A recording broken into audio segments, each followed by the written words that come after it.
Yo, man. So let's get right into it, man. I mean, obviously Ray J called in. Who called in? Tupac. Tupac called in. You funny. That wasn't Ray J.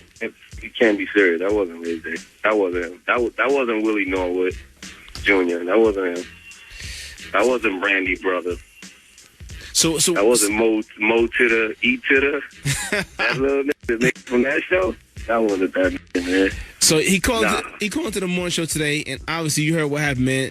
We just want to hear your side of the story, man. I mean, really, like, this is not no big thing to me. You know what I'm saying? Like, it is what it is at this point. This is more a war on drugs than a war between Ray J and me. You know what I'm saying? This nigga is high and coked up or on pills, and his rant. I heard this hilarious to me. First and foremost, joke to me. Like, it's not. I'm taking it serious on the side of where he thinks that that he should do that too, but I'm laughing at his whole character. Like, there's nobody that believes Ray J is gangster to that point unless he's gonna prove it. So at this point now, he's gonna have to prove all of this funny that he was saying on World Star. I mean, on the Breakfast Club. But what really happened is, I'm sure people seen on Twitter. You know what I'm saying? We had some fun with him. Floyd had a 24/7. Show for the fight. You know what I'm saying? I guess Ray J was on the show. Right. And on the show, Floyd goes, I'm about to have a concert in my living room. You know what I'm saying? So from there, the camera cuts to Ray J singing on a piano, singing, and the shit was just funny to me. You know what I'm saying? I made a couple jokes about it on Twitter. You know what I'm saying? And, I guess people on Twitter have fun with it. Twitter, that's what Twitter does. They have fun with shit. So they had fun with it. Now, I came to Vegas for the fight. I went to, Diddy had a dinner. Diddy had a dinner. Yeah, I was there. Palms. You know what I mean? You was there, right? You were there. Right. All right, okay. So Ray J comes to the dinner. Ray J pops up at the dinner, and, when Ray J came in, he like, oh, Fab, you got me on Twitter. We laughed about it. We joked about it. Kevin Hart was there. Diddy was there. These are all people who are all in this situation. They know exactly what's going on. You were there, DJ Clue. You're the guy who can squash this. The negotiator. Supposedly said. I know that's your man. I know. Little Brandy is your man. You know what I'm saying? So that's why, I wanted to call you and clarify this, because according to him, you're the only man that can squash it. You're the Minister Farrakhan of this. So, you know what I'm saying? But anyway. Chris Sabian. So anyway, comes into the dinner, and, we laugh about it. He chopped it up about it. And what he said was the way they edited the 24/7 show. He said it was bad there. It was people there. Everybody was in the living room. It still was funny. We still were joking, and we still were telling them don't do any concerts in their living room, and don't do any shows in people's basements. You know what I mean? Like, that's not where we want to see his career go. You know what I'm saying?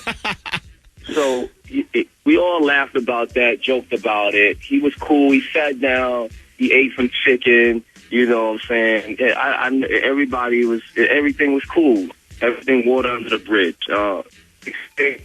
I have a show here at the Palms with Jada Kiss and Styles P. And I see him, and he's like, yo, we gonna come down to the show later. Everything's cool. I'm like, cool. I'll see you at the show. Whatever. We get to dinner. I went to dinner before the show. I see Kevin Hart. He said, yo, I just seen Ray J. He got on a little red hoodie, and he just told me, yo, we got 7 Rolls Royces, and, the is on deck. We just get money out here. The money team, he just talking crazy, whatever. He said, okay, Kevin Hart said, I just looked at him and said, okay, and dapped him and walked off. You know what I'm saying? So we laughed about that, da-da-da-da-da. But I had no feeling that Ray J had any problems with me whatsoever. You know what I'm saying? Right. So we go to the show. I'm walking down the hallway to the show. I see Kiss. Say what's up to Kiss. As you come down the hallway, seeing everybody there, I see 50 against the wall. I see Floyd against the wall. And I see Brandy's brother with the red hoodie on. You know what I'm saying? Because Kev just told me he just seen him with the red hoodie. So I walk up. I get 50 at that. I'm going to get Floyd at that. And then Ray J chimes in and says, yo, my nigga, we here with the money team. I'm here with the money team, and, you know, we was talking about the jokes, and wasn't feeling the jokes. So I'm thinking, like I'm laughing. Like, I'm thinking he's continuing to talk or something from the dinner, you know, and still making more joke of it and probably bringing it back up. I felt the joke was over, but I'm laughing with him anyway, you know, just to not make him look stupid. You know what I'm saying? So Right. I go to speak to Floyd, but he's still, like, chiming away over in my ear. So I look back over to hear what he's saying. He's like, yo, there, Nick, real Nick. And he loves to make this rant about 7 Rolls Royces outside and bitches by the pool and, you know, and all his whatever, which means to me. So, you know, he's saying this at this time. So I'm like a Ray J. You know, I don't know what he's talking about, whatever. So now I look over at 50, and 50's just looking, and they're looking like they're just trying to see what Ray J is talking about. So now I look back over to Ray J. Ray J is like, yo, we real, man. We're not bitch-ass niggas. This the money team. This is this, that, and the third. And I'm just like, hold on. So now I'm looking at him in his eyes, and I'm starting to feel like, is he serious? Like, what's going on here? Are you serious, nigga? So I asked him, I'm like, yo, like, Ray J, what's wrong with you, man? Like, are you serious? What are you talking about? So he like, nah, because this real getting this money, Fab, getting money out here, man. You know what I mean? We on the West Coast, we mobbing, we getting money. I'm like, yo, seriously, Ray J, man? Like, I don't know what you're talking about right now. I don't know what's going on. I don't know what show he's talking about. The money team is right here. Floyd and 50. I said, yo, this don't really got nothing to do with Floyd and 50. I don't know what you're talking about, but this is me and you. Like, what are you talking about? And he's starting to say, like, he still says, so I'm like, yo, all right, Ray J. All right, man. Like, if you're serious, like, you don't, because while he's talking to me, he's like touching my shoulder and like tapping me on the chest and like, you know, just talking. So I'm like, yo, if you're serious, like, let's just end this. Like, first of all, don't touch me no more. Don't touch my body in any form or way. Don't touch me. So he's like, what you mean don't touch you, Fab? And I said what I just said, Nick, don't touch me. You know what I'm saying? And then from there he leaned back and then he like pushed off of me at my chest. So then when he pushed off of me, I jumped back to him and I grabbed him up. So I grabbed him up. It was no fight. It was no swing. This whole story that he made up, that whole Tupac rant about him swinging on somebody and all of that shit, is all lies. It's all so there was never on that Whitney. That was on that Whitney last night or something like that. That ain't no swings take place. You can ask the money team. The money team was standing there. Ask his money team that he's probably the water boy for, but ask the money team. Ask the money team and let them, and they will tell you that it was no blows or what's this. So I grab him up by his little red hoodie, and I'm holding him there by his hoodie, and I'm like, just chill out, little Red Riding Hood. There's nothing going, like, just chill the fuck out, right? So I'm holding the nigga, stupid. and it's a bunch of commotion from all of the security guards and that. The hoodie is over his face. Like, I could have mopped the floor with this kid if I really wanted to. The hoodie's over his face. I'm just holding him. I didn't even swing on him. Like, I wasn't trying to, you know, I wasn't trying to Ortiz while there's a hoodie over it. So everybody chilled out. They calmed it down. Everybody like, yo, just chill out, just chill out. I let his hoodie go, pushed him back. He's behind his security dude, screaming at the ceiling, you know what I mean? I went in my, and throughout the whole altercation, the only thing that happened was my shades fell off or some shit like that. My shades got lost in the whole little scuffle thing or whatever. So I went to my dressing room, which was 2 feet down from where this happened. Went in my dressing room, had a couple sips of Fiji water, you know, we joked about it in there. Me, Kevin Hart, and Meek Mill. Meek Mill came out to the show. Shout out to Meek Mill and Kevin Hart.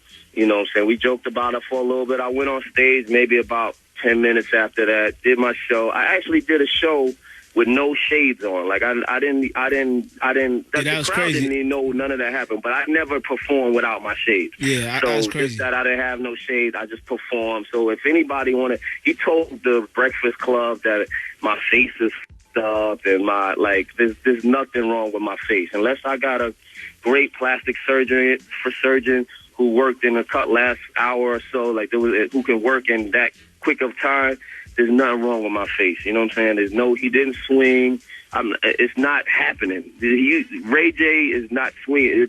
And that's in the same sentence don't even sound right. So the interview was very entertaining, and he sounded like he didn't sound believable, but it sounded good. It was funny. I woke up to it. It was very funny. He said a couple gay funny things in there. I'm not even going to even I didn't drop your top. Pause. That's not no dropping no top. Anywhere, none of that happened. I don't know what kind of niggas you roll with that say that rape niggas and all that, but they're not raping anybody over here on this side. and it's just a big story that he's, I don't know. Up until this point, Ray J was an associate of mine in the industry. I know him and his sister and never really had a problem with him. I didn't have a problem with him when I seen him. I don't know if this was fueled by him trying to prove himself for the money team. But, the real story is that you can't, there's cool niggas and there's real, and you can't mix them with lame. You know what I'm saying? And that's where this got to stop. Like, you got to stop. I don't want to be around no lame no more. Like, I don't want them even around me. You know what I'm saying? There's the cool niggas, the real niggas, and the lame niggas. I don't care if you got money. Being a lame nigga, it's a lame nigga. If you got money, you just a lame nigga with money, and that's it. There's no mixture. It don't make you cool because you lame, but you got money. You just a lame, and that's it. I don't do what he does. He doesn't do what I do. He can continue to do reality shows and do his thing and do that, and I can continue to do what I do. If he want to pursue it further than that, that's not for media. That's not an interview at 6:30 in the morning, calling up, trying to what's the name. Like my hood won't let be allowed to get any Ray J. I don't even get no points off of Ray J. If you've never heard of any of this type of shit ever happening. So, it was a good, funny story, cool story, you know what I mean? Good joke. It could be a movie one day. Probably not. But at the end of the day, there's no way that Ray J is getting off on me. No way. Never, ever happened. Ever. Ever. So, is there any way we can squash this, man? No, it's nothing to squash. I don't have like he's talk like like I said, we could progress in our own ways. I could go my way, he could go his way. He could continue playing the piano at Floyd's crib if he wants, and I'll continue to do what I do. You know what I'm saying? And he could do concerts in living rooms all he wants. That's his prerogative. But at the end of the day, like I don't gotta mix in with him. You know what I'm saying? So he could do his thing, I do my thing. If he wants to take it on a different path, which he ain't really about. But if he want to go there, then it could go there, but it won't go there through the media. It's already amplified on Twitter and on radio about people have heard his little story. Like, I was not going to pay this attention, but I don't want people in the back of their mind thinking maybe I'm being silent because Ray J actually, there's some smart people in the world that don't believe this whole little story, but there's some people that don't know. So I had to speak on it, but it's nothing to squash. You know what I mean? I know you're, Clue Farrakhan is trying to Clue Sabian. Yo, listen, whatever, Clue Sabian, whatever you trying to do here. But I could talk a bird down from a tree. And it could be, it's... Yo, Fab, man, I appreciate you calling in, man. Look, man, I'm a good person, man. I could talk a cloud down from the sky. So I'm going to try to work on this and get this whole thing squashed out for you, man. In the morning in the club. I don't know. He was doing interviews with Charlamagne and Envy and Angela Yee, and I guess maybe that's what he thought was gonna work for him. But nobody like real don't believe that. Anybody real with any sense of knowledge in them don't believe that. Like that story is a made up story. Yo, I gotta thank you for calling in, Fab, man. Yo, I know you got stuff to do. I'll see you when you get back to the city, man. Yeah, man, I'll be back real soon, man. I gotta get some music out behind this. Stay out of trouble, Fab. Yeah, man. I try. I'm gonna try to stay on Twitter too, man. That's where I get in the most trouble at, on Twitter. Yeah, man. But they can follow me. I think I'm gonna get in some more trouble now. I think I'm gonna go on Twitter after this interview. We're gonna try to alleviate all the problems, man. Just keep moving. Yeah, man. Yo, man, Ray J, man, I don't know if you sobered up by now, you know what I mean, if you're thinking in right thought, but you know what I'm saying, like, yeah, this is not a war between me and you, man. You need to clean yourself up, get yourself right, you know what I mean, do the right things, stop letting people around you get you to do things that's really not you, man. Be you. You know what I mean? At the end of the day, like I'm grown. You know what I'm saying? So I don't play like, you know what I mean? So that's why I don't even want to do this to this kid. Like it's not nothing to play on. People get hurt, people get killed, and it ain't really worth it. You know what I'm saying? So at the end of the day, I'm just gonna sign off on that. You know what I mean? I'm just gonna stay how I am, stay the cool, and I handle whatever come my way. All right, thanks, Fab.